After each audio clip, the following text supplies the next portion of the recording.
Hello সবাই। আজকে আরেকটা নতুন ওয়ার্ডের মিনিং শিখি। A B B O T, A double B O T, অথবা A double B E double S, A double B O T বা A double B E double S.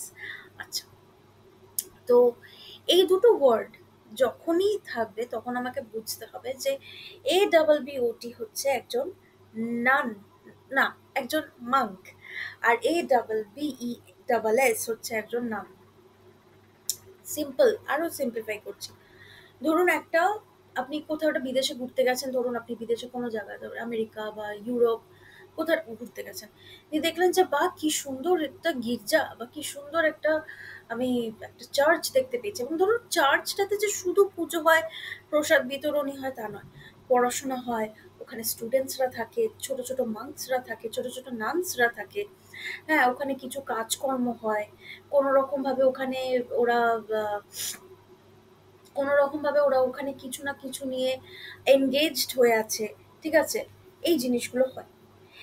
এবারে এই এই যে ব্যবস্থাটা, এই যে চার্চটা বা মোনাস্টেরি বা যে যে কোনো জায়গা, সেখানে যে পুরুষ যে হেড সেটাকে বলা হয় অ্যাবট, এ ডাবল বি ও টি।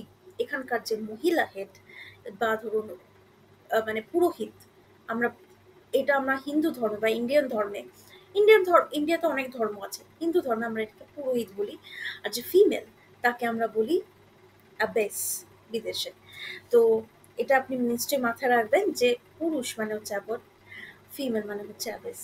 Stay tuned.